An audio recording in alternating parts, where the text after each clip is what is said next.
Alors, comment faire entrer le travail de recherche et d'analyse demandé dans chaque bloc et le travail de préparation du bloc 3 dans les 10% des heures en entreprise? Je rappelle juste que c'est un minimum, quoi. C'est le minimum de mise en situation professionnelle avec un face-à-face public qui est demandé parce que quand on est animateur périscolaire, on doit travailler avec des enfants et que le temps de recherche, le temps de concertation, tout ça, c'est pas pendant qu'on travaille avec des enfants qu'on le fait, c'est à d'autres moments. Donc peut-être trouver d'autres moments pour le faire. Et les 10%, c'est bien les 10% de concertation, de réunion pour pouvoir répondre justement à des critères qui correspondent à ces réunions et à ce que l'on fait lors de ces temps de concertation. Voilà. Pourquoi est-on limité à 30% sur le mercredi alors qu'il est très souvent déclaré en temps périscolaire? Alors, deux choses. Pourquoi? Parce que l'accueil périscolaire et le travail d'animateur périscolaire est spécifique au temps découpé, notamment sur la pause méridienne et sur celle du soir. C'est pour ça qu'on favorise ce temps-là, puisque c'est cette partie-là qui est mise en évidence. Ensuite, le temps effectif de travail sur ce qui était autrefois de l'accueil extrascolaire les mercredis, la façon de travailler n'est pas du tout la même que sur le reste du temps périscolaire. Si aujourd'hui, les mercredis récréatifs, ce qu'on appelle les mercredis récréatifs, sont obligatoirement déclarés en temps périscolaire, parce que s'ils ne le sont pas, ce ne sont pas des accueils quotidiens mineurs, donc on ne peut pas les comptabiliser dans les temps de mise en situation professionnelle. D'accord. Et d'ailleurs, ce n'est pas légal de ne pas déclarer un mercredi récréatif.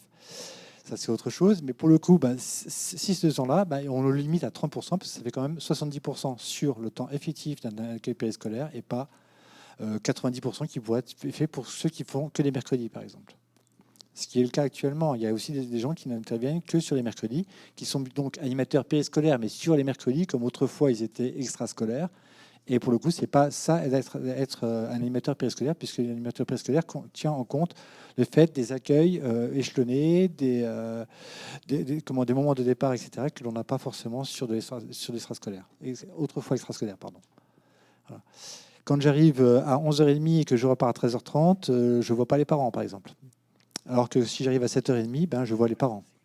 Et quand je repars à 18h30, j'ai vu les parents partir aussi. Mais du coup, j'ai les coupés, etc. Donc, ce n'est pas le même travail, même si, bien sûr, sur la déclaration, c'est la même. Comment faire sur un marché financé par la région sur un format 35 heures par semaine et 7 heures par jour? Je ne suis pas à votre place. Voilà. Nous ne sommes pas à votre place. Nous, on met en place un certificat de qualification professionnelle. Les modalités de marché public qui sont passées, comment c'est financé, et comment c'est structuré avec les régions et Pôle emploi aussi, parce qu'on peut aussi mettre Pôle emploi, ça appartient à la région et à Pôle emploi. Et peut-être qu'avoir un minimum d'échanges avec eux sur ce sujet peut revenir. D'ailleurs, c'est ce qui est déjà fait. On échange aussi avec Pôle emploi et avec la région pour bien leur faire comprendre que ces certifications de qualification professionnelle, ça ne rentre pas forcément dans les bons moules et qu'il faut peut-être qu'ils retravaillent les moules pour que ça rentre dedans, avant de les financer. Ouais. C'est d'ailleurs pour cela qu'à un moment donné, on a posé un ensemble dans le cadre, il est posé que ce CQP doit durer tant d'heures, que ce CQP ne peut pas être travaillé autrement qu'en alternance, etc. Vous avez aujourd'hui l'ensemble des éléments qui, quelque part, constituent le cadre d'organisation des formations. Et donc, vous devez revenir dans des négociations avec la région ou avec les financeurs pour que ce cadre soit respecté. Nous serions une branche qui accepterait de subir les conditions fixées par des financeurs alors que nous avons un règlement comment dirais-je, qui fixe les conditions de réalisation des formations, etc. Donc, vous avez en main de quoi négocier aujourd'hui, sans doute d'une manière plus ferme auprès des financeurs. En tout cas, c'est posé comme un cadre et on n'y dérogera pas. Vas-y. C'était juste en réaction aussi à ce que tu disais par rapport à ce qui a été déposé à France Compétences et ce qui a été enregistré. Il y a eu vraiment il a fallu défendre que l'animateur périscolaire était un métier. à part entière. Et du coup, voilà, c'est très important, c'est-à-dire que c'est aussi ça qui soutient indirectement les argumentaires que tu viens de déployer, c'est-à-dire que voilà, il y a toutes ces spécificités qui sont justement dans ce temps de récupération après l'école, avant l'école et tout ce que vous connaissez très bien. Et également tout ce cadre qui est imposé à France Compétences, aux certificateurs, en fait, donne aussi peut-être plus de visibilité à la certification. Et donc, c'est aussi la branche a fait un gros travail aussi pour pouvoir porter au-delà, nationalement, aux différents partenaires de l'emploi, cette certification en défendant cette vision-là, en fait, de ce métier-là. Donc voilà, je voulais juste préciser ça parce que c'est vraiment ce qui a été déposé auprès de France Compétences. Donc il faut tenir le cadre. Voilà. Et sur l'évolution, mais c'est peut-être la question, juste je précise, et sur l'évolution des marchés qui ont été négociés actuellement, ce sera vrai pour tous les autres diplômes quand l'évolution viendra de la transformation des CPGEPS, des BPGEPS en blocs de compétences. S'il y a des évolutions horaires, on n'est pas là, mais de toute façon, les régions doivent mettre en œuvre des diplômes existants. Donc, si une région veut continuer à mettre en œuvre un diplôme qui n'existe plus, c'est impossible. Voilà. Les diplômes évoluent, les régions, les financeurs doivent s'adapter, même en cours de marché, à l'évolution. Oui, mais les marchés sont signés suite à un appel d'offres. Ils ne peuvent pas changer comme ça. Ça veut dire que les marchés vont tomber. Nous, personnellement, on a une formation qui était censée démarrer le 9 septembre. On a déjà 14 personnes de positionnées. Là, c'est juste impossible de mettre en place cette formation. Donc, qu'est-ce qu'on fait? Est-ce qu'il n'y a pas possibilité d'avoir un glissement? Je conçois que la nouvelle mallette doit être mise en place, mais sur certaines modalités, notamment nous, ce qui va bloquer, c'est le nombre d'heures en entreprise, par exemple. Le nombre d'heures en face à face, il n'y aura pas de souci. Est-ce qu'il y a une négociation qui est possible sur le nombre d'heures en entreprise? Parce que nous, on veut bien s'adapter à plein de choses, hein, mais on a des contraintes aussi qui sont financières. Alors, non, je vais être très clair. Enfin, on va être très clair. Je ne parle pas à mon nom, on parle au nom de la réglementation. Estelle Dominique pourrait compléter. Il y a un nouveau diplôme qui est en place. L'ancien, il est mort. L'inscription au RNCP s'est arrêtée en mai. On ne peut plus mettre en place ce diplôme-là. Il n'est pas inscrit au RNCP. Il n'existe plus. Donc, on ne peut pas avoir de modalités transitoires. Les modalités transitoires dont on pourra parler cet après-midi, c'est pour ceux qui ont obtenu un certain nombre d'unités de compétences et qui vont les compléter pour obtenir le nouveau CQP. Ça, on va mettre des modalités transitoires. Mais pour les nouveaux groupes qui démarrent à partir de maintenant, enfin à partir du 1er juin, c'est même pas à partir de maintenant, il faut qu'ils répondent à tous les critères déposés au RNCP. On n'a pas d'autre choix. C'est la loi. Ça se fait un peu du jour au lendemain. Et pour avoir non. Vous avez été. Alors, d'une part. On a été avertis, mais au moment où on a fait la réponse à l'appel d'offres, c'était en juillet 2021. Non, mais, oui, mais on n'avait pas ces conditions-là. C'était impossible qu'on mais puisse se conforter à quand cette planète. un cadre de diplôme change de cette matière-là, il y a des clauses de revoyure, de réadaptation des marchés publics. Nous avons écrit à toutes les régions pour signaler que le diplôme allait significativement changer, que la branche a écrit que les durées allaient augmenter. Nous avons écrit à toutes les régions, donc elles sont au courant que des choses sont à l'œuvre et vont se dérouler, intervenir en cours peut-être de marché, et les régions doivent pouvoir revoir les conditions pour être en conformité avec la nouvelle réglementation d'un nouveau diplôme réinscrit au RNCP. Ça n'est pas le seul diplôme. Sachez que tous les diplômes aujourd'hui sont revus en bloc. Et si des transitions existent, c'est pour ce qui est commencé, pas ce qui est à démarrer. Ça sera pareil sur les BPGEPS, ça sera pareil sur les CPGEPS, sur tous les diplômes GEPS. On sera dans ces situations-là. À partir d'une date donnée, ce sont des nouveaux cadres qui s'appliquent. On ne peut pas appliquer les cadres antérieurs dans des formations qui commencent après le 1er juin 2022. Ce qui est très Donc, dommage, c'est qu'on a des stagiaires qui sont rentrés dans un parcours.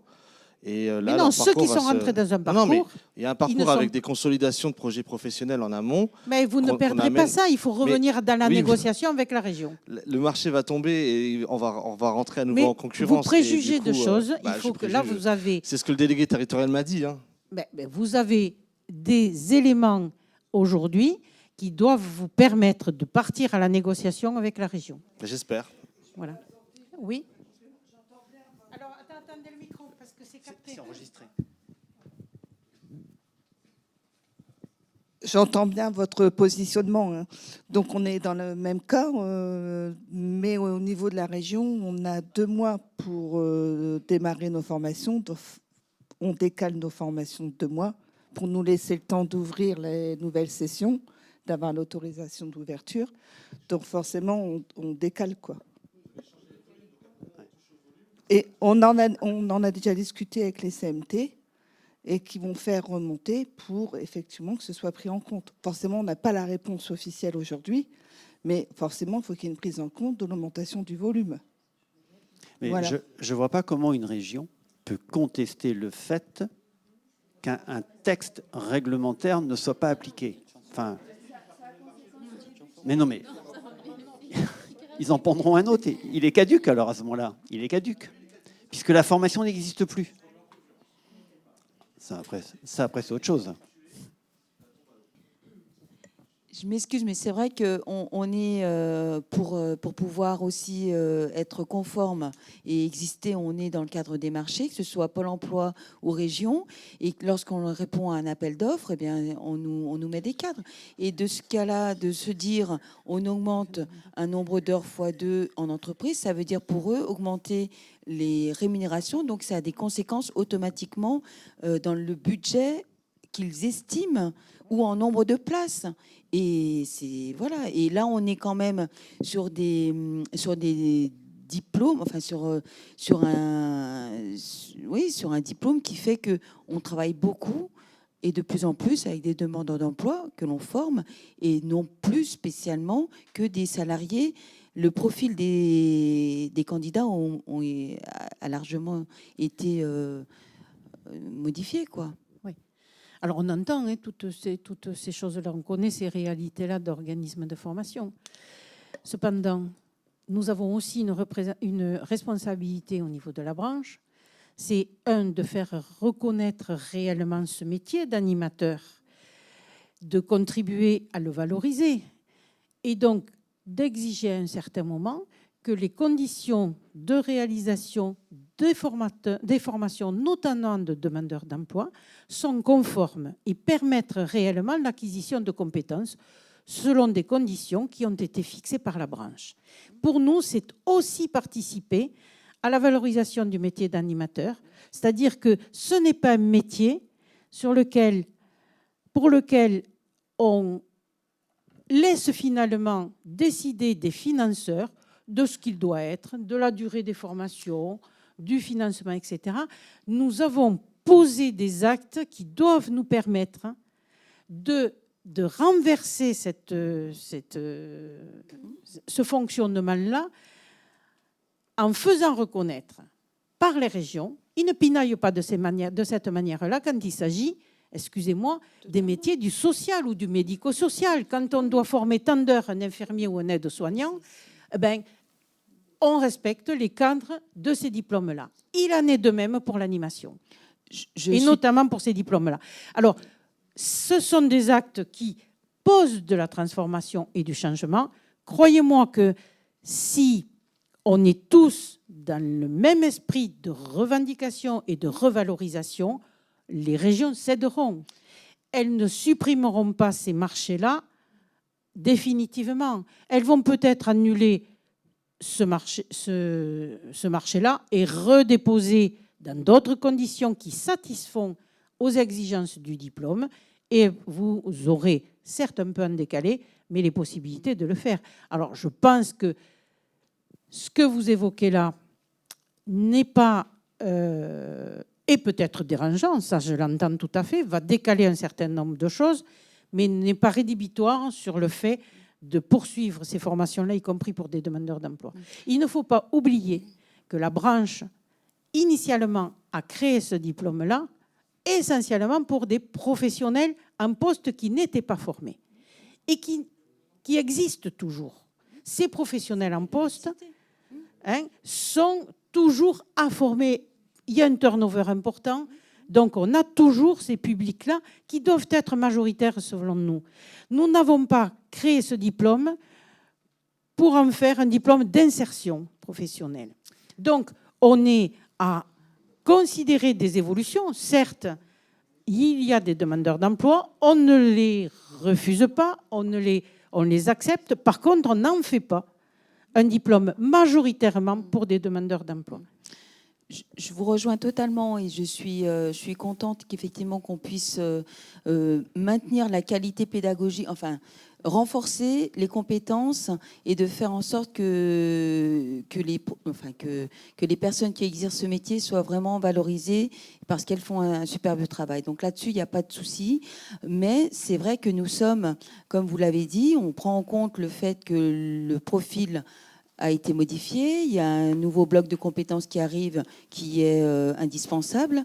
Là-dessus, il n'y a pas de souci. Mais peut-être devons-nous, collectivement, voir comment on communique aux financeurs publics, donc la branche et nous, OF, de façon à ce qu'on puisse répondre aussi à ce manque de professionnels, à ce métier en tension qui évolue de par le diplôme, mais qui doit être suivi également, et peut-être une communication, j'allais dire, OF plus branche, permettrait, via les financeurs, de mieux être entendus de notre côté. C'est aussi dans ce sens-là, je pense, qu'il faut qu'on puisse poser auprès des régions ou auprès des autres financeurs notre argumentaire, même s'il est clair et transparent dans la mesure où il y a un nouveau diplôme, il y a des nouvelles règles, il y a un nouveau cadre. Toujours est-il que ça nous faciliterait, là je parle en termes de web, ça nous faciliterait quand même grandement la tâche si on pouvait avoir un appui de la branche auprès des financeurs publics. C'est en ça ma demande. En partie répondre à la question qui est posée. Nous avons déjà communiqué auprès des régions, des financeurs, les conditions du nouveau CQP, mais nous l'avions déjà fait partiellement en amont, puisque nous siégeons, les membres de la CPNF désignent des représentants par région sur les comités de pilotage des commissions emploi, formation, animation, sport. Depuis le début du travail sur le CQP, nous avons informé dans ces comités de pilotage que le CQP allait évoluer, que les volumes allaient évoluer. Donc ça fait 2 ans qu'ils sont au courant. Pour ma part, je siège en Grand Est. Ça fait 2 ans qu'à chaque réunion, on aborde le sujet avec mon collègue représentant les employeurs. Donc ils étaient informés qu'il y avait ça. Après, c'est une mise en conformité. Bien sûr. Et bien sûr, il y a des marchés qui ont été signés avant, qu'il va falloir retravailler. Mais pour le coup, on a déjà communiqué, on peut recommuniquer, et l'information était déjà dans les tuyaux bien avant que l'on communique officiellement les volumes. Alors, il y avait une question. Oui, en fait, c'était pas forcément une question, je viens par à coup un peu après. Mais bon, moi j'avais une remarque sur la pratique, effectivement, avec le conseil régional. Là, je représente un organisme de formation de Toulouse, donc Occitanie.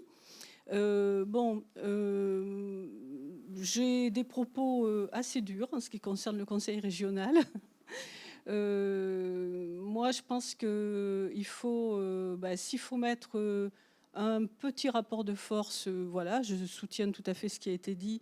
Je pense qu'il faut soutenir un rapport de force avec le conseil régional parce que le conseil régional entretient de plus en plus les organismes de formation, et vous m'excuserez déjà un peu que personne ne le prenne pour soi, mais si vous voulez un modèle économique de fonctionnement uniquement sur des parcours région. On a quand même le droit de vivre de notre métier, de la formation professionnelle et de former sur des diplômes. Donc bon, voilà, moi je voulais quand même donner ma position par rapport à ça, parce que répondre sur des appels d'offres région, ça veut dire systématiquement que nous avons aussi la compétence de gérer des accompagnements individuels, des abandons, des réintégrations, des échanges avec nos partenaires. Ça, il faut quand même le savoir. Et en plus, il y a ce que j'appelle vraiment des coûts voilà, qui ne sont pas très sympas de la part des régions. Moi, j'ai vu le cas. Sur le marché 2018-2022, on avait le CQP qui était sur une composante avec un BPGEPS. Donc, on était, je pense, à 12,50 € horaires. En 2023-2026, le CQP est passé sur une composante avec un CPGEPS qui sont pour eux des sous-métiers. Et donc, du coup, on tombe à 8 € de l'heure. Donc, si vous voulez, on tient les organismes de formation comme ça sur un volume financier très, très large.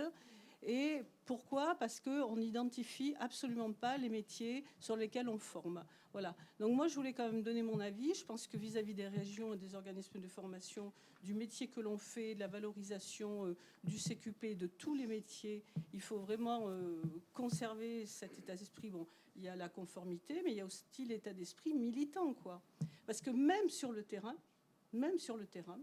je trouve qu'il nous faut rappeler régulièrement qu'est-ce que c'est qu'un BPGEPS, qu'est-ce qu'il fait, que fait un CPGEPS, qu'est-ce qu'il fait, que fait un CQP, qu'est-ce qu'il fait, précisément.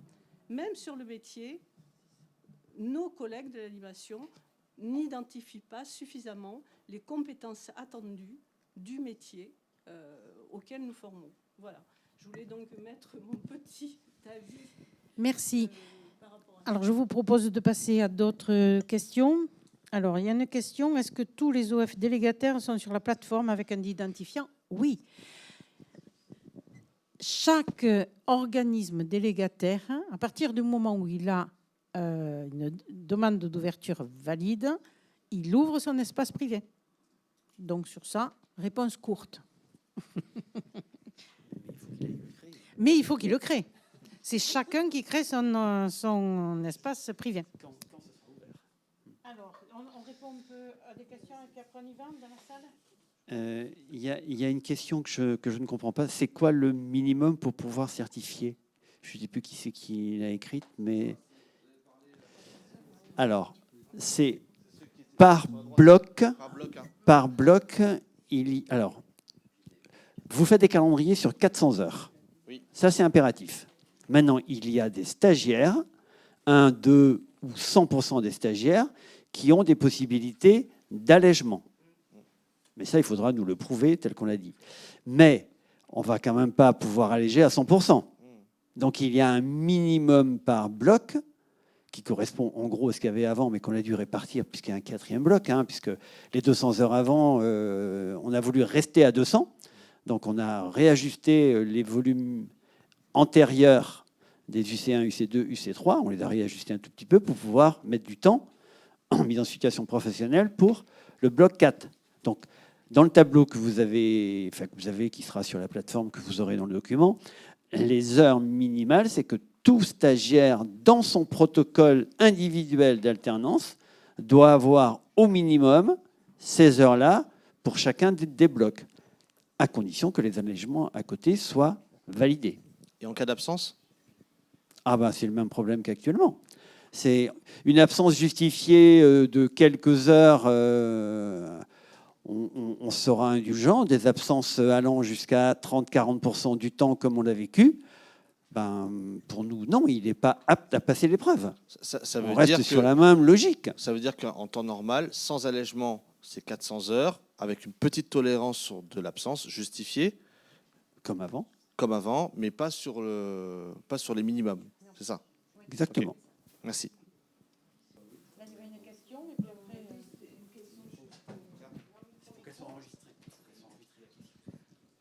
Juste pour savoir si au niveau de vos modalités, est-ce que vous réunissez toujours une commission par mois, les demandes d'ouverture là, par exemple, si on veut ouvrir une formation au mois d'octobre, votre prochaine commission, c'est quand? 2 mois avant. On est bien d'accord. D'accord. 3 mois quand c'est septembre. D'accord. Donc, oui. Et les dates, vous les avez déjà fixées, les dates des commissions? Là, on est sur la mesure transitoire. Donc, déposer à partir du moment où vous aurez signé la convention de partenariat.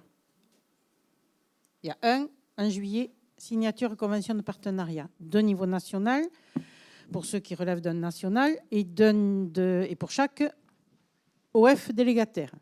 D'accord? Donc ça, une fois que c'est signé, vous vous mettez en situation de déposer vos demandes d'ouverture. Faites-le au plus tôt. Nous nous organiserons ensuite pour vous donner des réponses pour des ouvertures que l'on ne pourra pas avoir avant fin octobre. La logique, il faut au moins 2 mois d'instruction. Donc, ça sera peut-être mi-octobre, mais il faut être réaliste. Ne faites pas démarrer vos calendriers avant, c'est ce qu'on avait dit, 3e semaine d'octobre, ça ne sera pas réaliste. D'accord? Surtout si vous voulez gérer les infos, enfin l'information, tous ces éléments-là. Je pense que ça, c'est le cadre réaliste. Je ne sais pas ce qu'en pensent mes collègues, c'est ce qu'on avait projeté. De toute façon, on mettra en place des modalités accélérées d'instruction, mais on ne peut pas aller non plus vite. Puis tout dépend du nombre de dossiers qui vont nous arriver. Oui, oui. Et non, mais c'est pour ça, par exemple, si on fait un sondage, quels sont ceux qui vont déposer courant été? Et le courant été, ça veut dire quoi? Parce que si c'est le 30 août, c'est différent, d'accord? C'est différent d'un dépôt pour fin juillet. Mais la semaine prochaine, il faut que vous... C'est déjà pas possible. Vous n'aurez pas signé les conventions de partenariat. Ça ne sera possible qu'à partir du moment où vous l'aurez signé. C'est-à-dire au moins fin de semaine prochaine. Voilà. Oui. Et du coup, la plateforme sera mise en ligne au même moment que les conventions? Si la plateforme n'est pas en ligne suffisamment tôt, on fera des mesures dérogatoires de transmission directe du formulaire. On ne vous bloquera pas sur les dépôts de dossiers. Ça, c'est la mesure transitoire qui est tout à fait indispensable à mettre en place. Vous pourrez déposer des dossiers dès que les conventions seront signées. Si ce n'est pas sur la plateforme, on vous transmettra le formulaire qui vous permettra. Voilà. Ça, c'est très simple comme modalité transitoire à mettre en place. Et pour l'ouverture, pour la date d'ouverture, la plateforme sera opérationnelle, sera en place, donc on n'aura pas de souci. Simplement le dossier, qui est un document unique, en plus, vous l'avez compris, plus les pièces administratives. Donc ça, c'est relativement simple à mettre en place d'une manière transitoire.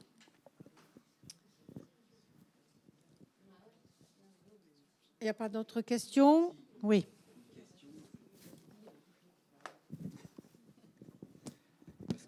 Bonjour, parce que j'ai eu le cas pratique cette année. Dans le cas par bloc, sur le terrain, avant de passer les blocs en certification, en examen, ils doivent avoir fait au minimum tant d'heures sur le terrain. Dans le cas où on a dû changer de structure, un stagiaire ou une stagiaire, parce que dans une structure, ça se passait très très mal, parce que voilà, ils étaient maltraitants. Est-ce que les heures qu'on a déjà effectuées dans la première structure sont prises en compte